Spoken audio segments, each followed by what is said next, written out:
Hey everyone, thank you so much for being here today. My name is Denise. I'm also known as heywigsister on Instagram and Facebook. Budget-friendly synthetic wig review time. This is JOSIE from Nell's Wigs. Nell's Wigs. I've reviewed a number of Nell's Wigs pieces in the past. She is so popular. She makes budget-friendly, heat-friendly synthetic. She has super cute styles, tons and tons of them, and they're affordable. If you want to know more about JOSIE, oh my gosh, she is cute, then stick around. We'll learn all about her together.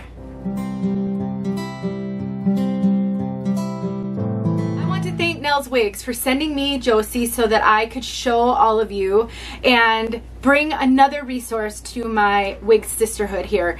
I know some people cannot afford the higher end synthetics that I often review, or even the human hair wigs that I occasionally review, and so I'm always on the lookout for good budget friendly pieces. And Nell's Wigs does carry wigs in like normal hair colors. They're not all fashion color like this. So if you've never seen any of my reviews on her pieces, I would encourage you to go to the search bar on YouTube and search Denise Sheets Nell's Wigs, and you should be able to find my reviews that way. But there are other reviews out there by other people as well. So I think if you just search Nell's Wigs wig reviews, you should be able to find some. And I'm telling you guys, her pieces run the gamut. But I wanted you to know she did send me this piece to review. Let's take a look at JOSIE from all sides.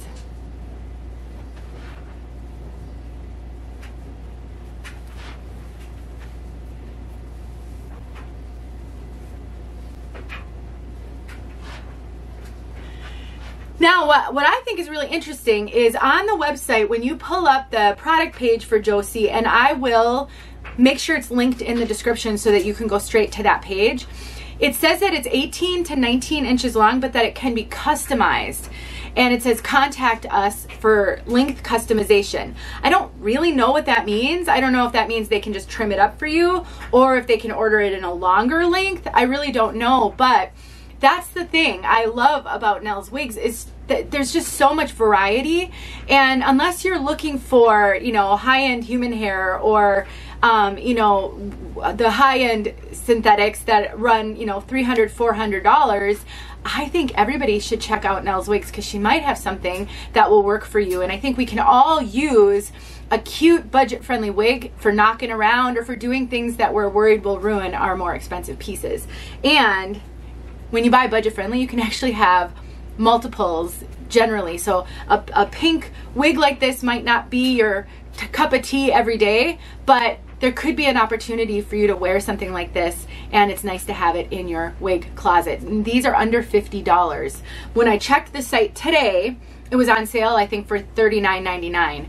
That was a sale. I don't know how long the sale is going to go, but I wanted to give you guys a sense of the price point of this wig. And I've seen wigs at the Nell's Wigs site anywhere from $30, like I think I saw one for $29.99, all the way up to maybe $120. So she definitely runs the gamut. Now this piece has a lace front and a very skinny deep side part. I did cut the lace on this one. It comes with the lace that went down to about here. And I will tack on a quick little video where I unbox this wig so that you can see what it looked like out of the box. And I do have a video showing how to cut lace on a wig. And I will make sure that video is linked below in case you've never had to cut the lace on a wig. I have two different methods that I use to cut lace depending on the type of lace.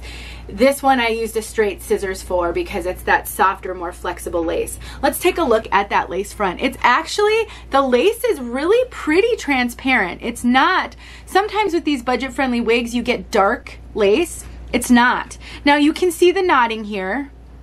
That's something that you can manage with makeup. You can put, I usually just dab face powder right on the knots and it blurs them. It doesn't last. You have to reapply it every time you put the wig on. But for me, that is plenty to make me feel comfortable wearing a wig. You can also see the knots on the part. And that part is really, really defined. So if you wanted to cut bangs in this piece, if you didn't want to have to deal with that lace at all and cut bangs, you'll have to deal with this right here. Because this part is so defined, there is actually a little bit of a space right there at the lace.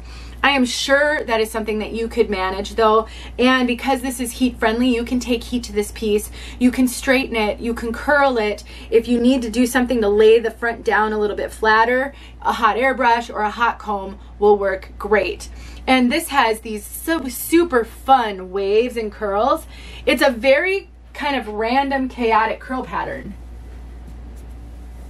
Back here, there's more waves and it's a little bit more choppy on the ends than on the sides here. But again, for under $50, you can play around with this wig. You can trim it up a little bit. You can, you know, take heat to it. You can make it your own. There's just so much that you can do with a wig, and there's a lot less risk in practicing those things on a wig like this. Let's look inside the cap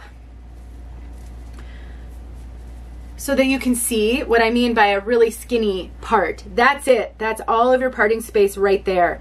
So you really don't have any flexibility on the part, but you can shift the wig a little bit, and I'll show you that after we do this section. So here's the lace. It's not a ton of lace front. It's not deep, but it goes all the way beyond the ears. And what I like about this lace is it actually lays down fairly flat. Usually these kind of 13-inch lace fronts don't lay very flat and you end up having to adhere them when you wear it, but I'm finding that this is laying really nice and flat. We have combs where the ear tabs would be, and we have a comb in the back, and hook adjusters, which this one looks like it came out. So just like hook adjusters where you can adjust the cap size just a little bit. Now I find Nell's wigs to run a little big, and so I typically try to adjust it in almost all the way, and I always wear a wig grip with my wigs when I wear Nell's wigs because of the size of the cap. So I would say these are generally big head friendly. I have a 22-inch circumference, and I do, like I said, cinch this in, and it still feels a little loose. Now I do feel as though it's going to be pretty secure, but I wouldn't, you know, go on a roller coaster with it. I would have to find another way to secure it because it is running just a little bit big on me. I do get quite a bit of extra cap up here. All of my measurements are in the description. I have a petite over the top and an average circumference. I almost always have extra room in the cap. This isn't posing any kind of a problem. It's not giving me a cone head. I'm not feeling there's a lot of extra bulk anywhere. So let's talk about that part and why I think you'll have a little more flexibility than it appears at the outset. So when I put this wig on where it's supposed to be with so this doesn't have ear tabs, and we'll talk about that, but where the ear tabs would be, I know that where they'd be because the combs are there. When those are where kind of side to side even, this is a fairly deep part. But if you don't want it to be a super deep part, you want it to be less deep, all you have to do is turn the wig. Now, I don't think you could get a center part with this one because it was styled to have that part so that, you know, the hair is heavier on this side than this side, but just play with it, you know, turn it until you don't think you can manage it. So when I turned it there, I've got it more off center now. This side's a little bit longer than this side. If you're gonna wear it this way all the time, just trim up this side to match. Or you could arrange it so you could tuck it and kind of, you know, offset that extra length. So I definitely think there are some things that you can do with this one because there are no ear tabs. That does give you flexibility when you have a limited parting space.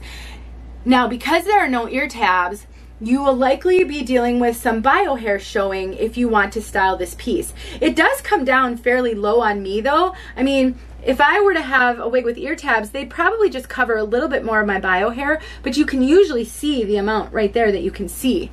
So depending on how this fits you, because this runs big, I think if you have a little bit even more petite head than I do, here's the problem when wigs run big and they have ear tabs. You run the risk of those ear tabs sitting on your ears or pressing on the back of your ear uncomfortably. But the fact that this one doesn't have ear tabs gives you a little bit more flexibility with that. I wanted to point it out, but I personally love wigs with no ear tabs. I find them so comfortable. They're so much easier to tuck, and as long as I can blend a little bit of my own bio hair, then it's no problem at all. That is actually fast becoming my preference no ear tabs. Now I would say that this is a moderate density piece. It definitely is not low density. It has a good amount of hair, which gives you a little bit of volume. But it doesn't have permatease. These budget-friendly synthetic wigs don't have permatease. That's sort of a high-end wig thing, a synthetic wig thing. And so we've got super, super flat at the top of the head right here. And all back here is really flat as well. So if you are used to getting wigs that you can zhuzh up and make really big hair, you're not going to do that with this one. I think that you can put styling product in it, and I think you can get it messed up, but I just don't think you're going to get a lot of volume on the top. I really do appreciate, though, that these waves start fairly high up. Because I have a little bit of a round, kind of oblong shaped face, oftentimes when wigs are super flat and then they blossom into curls down here, I don't find that terribly flattering on me, but I think this works perfectly, and the flatness on the top actually looks really, really realistic. These fibers are wonderful. I love Nell's Wigs Heat Friendly Fibers. They feel super, super realistic. She, on her website, it says they're 100%, I think they said 100% Japanese Futura fiber, and they're human hair like, and I would agree. I don't think that these start to get as frizzy and frayed as the heat friendly fibers on the higher end, like Beltress, Raquel Welch, the longer pieces. It seems to me that these handle that friction just a little bit better. You can straighten this out and add more curls, so if the ends do start to get a little frayed, you can take heat to it to sort of seal them up. But I really think this wig doesn't feel at all like an under $50 wig to me. And now let's talk about color. So this color, the one thing, kind of the one gripe I would have about Nell's Wigs website is they don't have a lot of information about the wigs. She has a bunch of bullet points, but really doesn't talk very much about the cap. You can't really see pictures of that, and they don't really talk about the color. So you're kind of stuck trying to assess the color based on the pictures, which are good pictures, high quality pictures, but it'd be nice to have a little write-up about the color as well. I guess, when it's super budget friendly, you can't have everything, but this is a gorgeous dusty pink color with a very, very dark root. Let me take this off and I can look at it while I'm talking to you. Yeah, the root is almost, I'm tempted to say it might be a 1B, but it could be a 2, but it's a very, very dark brown. And then the pink is, it's like a rose gold, dusty pink kind of color. And the root doesn't go all the way through, so when you get down to some of the under layers, there's no root down there. But it is rooted for the first couple of layers on the top. So it's definitely a fashion color. It's really fun, and I don't know, just something a little bit different. Let me throw her back on for you one more time. And then I will get outside so you can see this color outside. So, if you're in the market for a budget-friendly wig, you're looking for something for fun or for everyday wear, check out Nell's Wigs. You can look at JOSIE. She's linked in the description, but she has tons more styles. And I think that she should be bookmarked in your browser and on your list for the future, in case you never know when you're going to need a wig that you don't want to spend a ton of money on. And I have seen some of hers that pass for high end, so she definitely has a lot. Thanks for watching, you guys. Thanks again, Nell's Wigs, for sending me this so I can share. All right, let's take this out of the packaging and look at it for the first time together. So this is how Nell's Wigs come in one of these bags that you can, a mesh bag that you can store the wig in for the future. And then it's got the netting on to keep the style in place. Oh, look at that beautiful kind of a dusty pink color with a dark root. And so we've got lace that needs to be cut. All right, let's throw her on and see what we've got.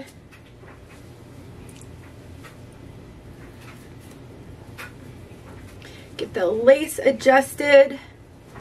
So this is a deep side part. The fibers feel great. soft and it's not tangly at all. I mean, this comb is running through this like butter. And actually, Nell's Wigs has a a brush that she likes to use on her wigs. This is one of her brushes. Oh, it's so nice. So soft and smooth. And you can see that sort of relaxed the wave pattern a little bit. So on a synthetic wig like this, if it has a wave or a curl that you really like, and you comb or brush it and it relaxes more than you want, usually what you can do is spray it down with water. Just get a water bottle with plain water in it, spray it down, and then scrunch those curls back up, and they should come back. The exception is over time, the more you brush out the curls and waves, the more relaxed they'll become. Excuse me, the more relaxed they'll become, and that will remain. So you want to be really cautious if there's wigs that you love that are wavy or curly and you don't really want to permanently relax those, then you want to be careful about combing through or brushing them. What I typically do with wigs like that is I just finger style them.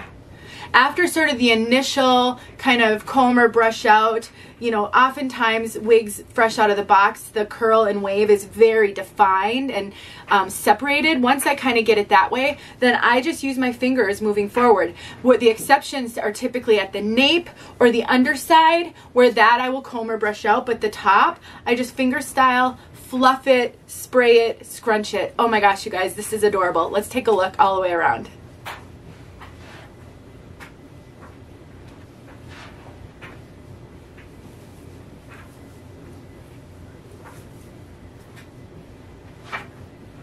Wow, absolutely adorable.